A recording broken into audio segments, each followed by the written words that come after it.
ओम सादर नमस्ते। उपासना किस तरह की जाए, कहीं ऐसा ना हो कि उसके नियम गलत होने से हम किसी और दशा को प्राप्त हों। उपासना के नियम मूल से लिए जाते हैं, अर्थात वैदिक सिद्धांत यानी वेदों से। कहीं ऐसा तो नहीं कालखंड की दूरी के कारण वेदों में त्रुटि हुई तो क्या होगा, या किसी ने इसके रूप को बिगाड़ दिया हो यानी मिलावट कर दी हो तो क्या होगा। तो ये एक तरीके से ये प्रश्न भी है।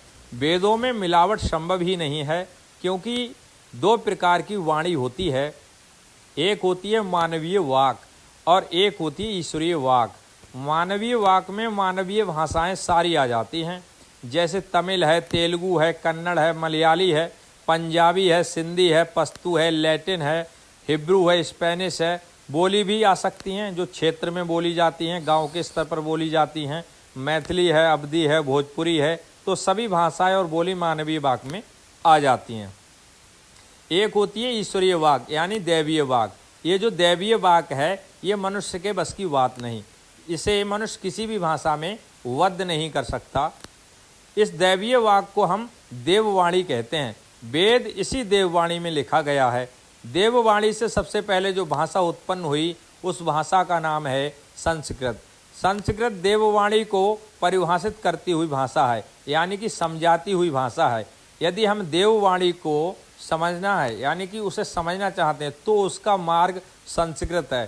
संस्कृत व्याकरण को पढ़कर हम देववाणी को समझने के काबिल बन जाते हैं, यानी कि लायक हो जाते हैं। लेकिन जो देववाणी है उसके रूप अलग चलते हैं और जो वेदवाणी है उसके रूप अलग चलते हैं, यानी कि संस्कृत और देववाणी के रूप अलग अलग चलते हैं।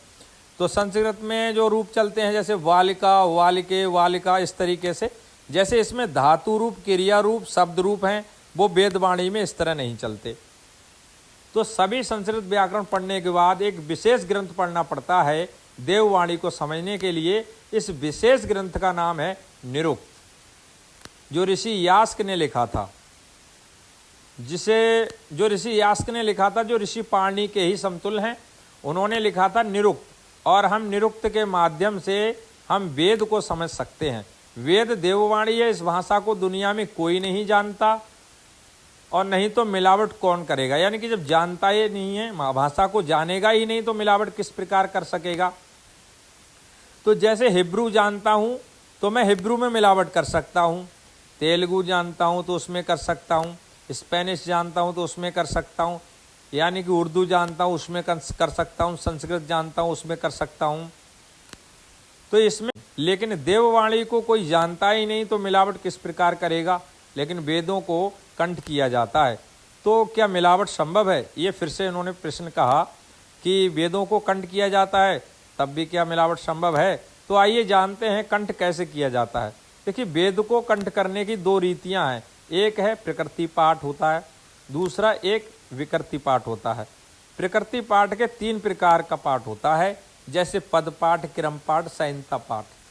विकृति पाठ में 8 प्रकार का पाठ होता है, ध्वजा पाठ, शिखा पाठ, रुचि पाठ, घन पाठ, जटा पाठ आदि आदि, जो प्रकारांतर से 18 प्रकार का हो जाता है। और संपूर्ण दुनिया में वेद पाठ की यही रीतियां हैं। इसीलिए जो वेद को कंठ करेगा तो इन्हीं रीतियों में कंठ करेगा। यदि कोई इन रीतियों में बिगाड़ करेगा तो संपूर्ण दुनिया में जो कंठ करने की रीति है उससे अलग हो जाएगा और उसका किया हुआ बिगाड़ साफ दिखाई दे जाएगा।